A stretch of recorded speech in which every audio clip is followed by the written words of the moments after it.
Oke, mari kita sambung lagi kelanjutan dari novel Gunung Hua. Permintaan Raja Nokrim untuk bergabung dengan aliansi kawan surgawi tentu saja merupakan hal yang sangat mengejutkan. Tapi walau begitu, Hyunjong masih berusaha terlihat tenang. Ia pun berkata, bergabung dengan aliansi kawan surgawi?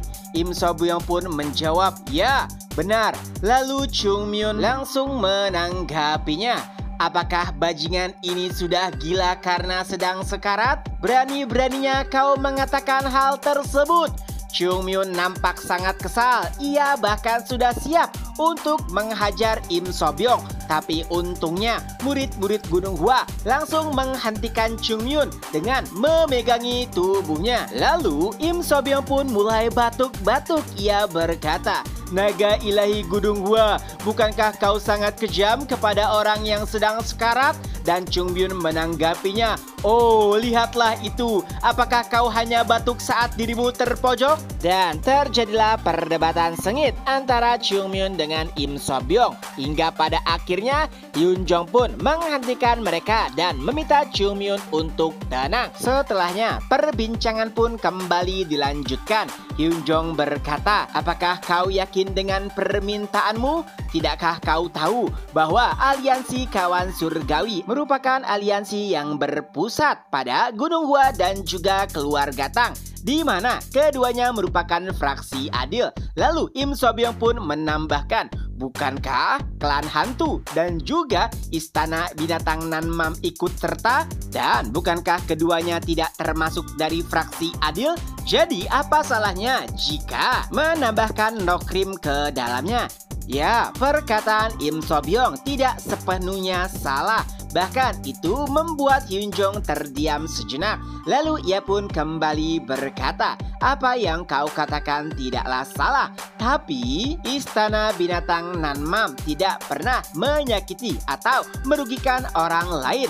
Bukankah itu sangat berbeda dengan Nokrim? Bisa dikatakan bahwa Nokrim adalah kelompok bandit. Dan bandit mendapatkan keuntungan dengan merampok ataupun menjarah warga sipil. Bahkan terkadang melukai atau membunuh mereka untuk mendapatkan keuntungan. Jadi jika Nokrim bergabung, itu adalah tantangan besar bagi aliansi kawan surgawi.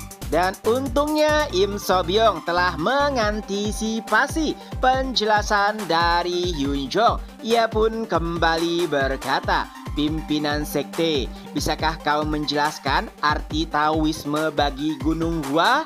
Hyunjong pun menjelaskan yang intinya bahwa Gunung Hua pada dasarnya memiliki jalannya sendiri, tapi itu adalah jalan untuk mengajak orang-orang menuju kebenaran. Setelah mendengarkannya, Im Sobyong pun langsung tertunduk lalu berkata, jika demikian, tolong bantu Nokrim untuk menuju jalan kebenaran. Mendengar kata-kata Im Sobyong membuat Chung Myun semakin kesal. Nampaknya ia telah mempersiapkan segalanya. Oleh sebab itulah Chung Myun langsung memakinya dan bahkan melemparinya sendal. Tapi untungnya Im Sobyong berhasil menghindar. Ia juga meminta bantuan pimpinan sekte untuk menghentikan Chung Myun. Lalu pimpinan sekte pun berkata, Chung Myun, diamlah. Apakah kau tidak tahu siapa yang membuat masalah ini terjadi? Tentu saja Chung Myun sadar bahwa ialah sumber masalahnya, karena ialah yang menjanjikan pil kepada Im Sobyong. Dan pada akhirnya pimpinan sekte tidak bisa memutuskan hal tersebut seorang diri. Jadi ia meminta waktu agar bisa berdiskusi dengan keluarga Tang. Tentunya itu adalah jawaban yang membuat Im Sobyong sedikit tenang. Tapi ia juga meminta satu hal lainnya kepada Hyunjong, yaitu tidak masalah jika status Nokrim tidak setara dengan sekte lainnya. Tapi yang terpenting, jangan tinggalkan no cream. Nah, intinya di sini Im So-byung ingin merubah stigma dan sudut pandang orang-orang terhadap no cream. Jadi ia membutuhkan panduan dan juga bantuan dari pimpinan sekte. Nah, pada akhirnya perbincangan pun berakhir. Lalu Im So-byung meminta agar bisa menginap di Gunung Hua sambil menunggu pil yang dibuat Chung Myun selesai. Tapi itu malah membuat Chung Myun tambah kesal. Ia pun berkata, "Apa? Bahkan bandit ini sekarang ingin tinggal dan makan di Gunung Hua?" Lalu pimpinan sekte berkata, "Chung Myun, diamlah, kau juga makan dan tidur di sini. Jadi memiliki bandit sungguhan sepertinya bukanlah masalah. Dan tolong sediakan kamar untuk orang-orang no cream." Beberapa hari pun berlalu dan nampaknya Im So-byung masih menunggu pil yang dibuat oleh Chung Myun. Ia berkeliaran di Gunung Hua hingga pada akhirnya ia pun melihat Chung Myun lalu berusaha untuk melarikan diri, tapi sayangnya ia pun tertangkap. Im So-byung pun memohon agar Chung Myun tidak memukulnya karena itu mungkin bisa membuatnya mati. Lalu Chung Myun pun berkata, "Baiklah, tapi jelaskan tujuanmu. Bagaimana bisa sekelompok bandit ingin bergabung dengan fraksi benar?" Im So-byung pun menjelaskan bahwa ia tidak memiliki niatan jahat. Tapi tentunya Chung Myun tidak percaya. Im So-byung kembali berkata, "Coba kau pikirkan, siapakah yang paling dirugikan saat peperangan 100 tahun yang lalu melawan kultus iblis?" Dan jawabannya adalah fraksi jahat, karena mereka tidak mendapatkan bantuan dari fraksi benar dan fraksi jahat tidak bergabung dengan fraksi jahat lainnya untuk melawan kultus iblis. Oleh sebab itulah Im So-byung tidak ingin kejadian yang serupa terjadi di masa depan, karena jika ada peperangan lainnya maka fraksi jahatlah yang paling dirugikan dan Im So-byung tidak ingin orang-orangnya menderita. Oleh sebab itulah pilihan yang paling tepat adalah bergabung dengan aliansi. Tentu saja Chung Myun tahu apa yang dikatakan Im So-byung sepenuhnya benar. Tapi pertanyaannya, bagaimana bisa Im So-byung yakin sesuatu yang serupa akan terjadi di masa depan? Dan Im So-byung pun menjelaskan, "Bukankah itu alasan kenapa kau terburu-buru ke Istana Laut Utara? Kau pasti ingin memastikan apakah benar ada pergerakan kultus iblis di sana?" Mendengar penjelasan tersebut, Chung Myun pun bergumam, "Sudah kuduga, kau bukanlah orang biasa." Beberapa saat setelahnya, Im So-byung pun mengikuti Chung Myun pergi ke ruang pembuatan pil.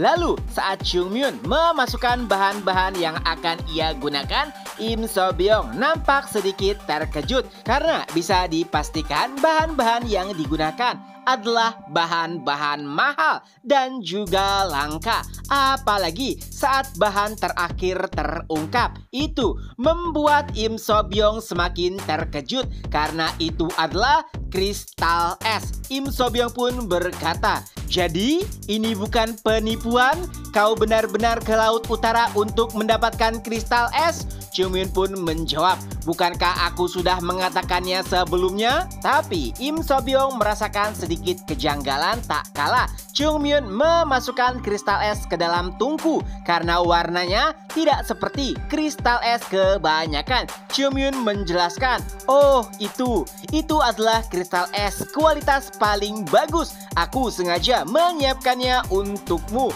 Mendengar penjelasan tersebut, Im So-byung langsung sadar bahwa Chung Myun telah menipunya. Walau bagaimanapun, Im So-byung bukanlah orang bodoh. Dan benar saja, ternyata kristal es yang Chung Myun gunakan adalah kristal es yang digunakan oleh uskup dalam upacara pembangkitan Heavenly Demon. Jadi sebenarnya kualitasnya sudah menurun. Walau begitu, Chung Myun nampaknya tidak terlalu peduli karena pada akhirnya yang mengkonsumsi pil tersebut adalah Im So-byung.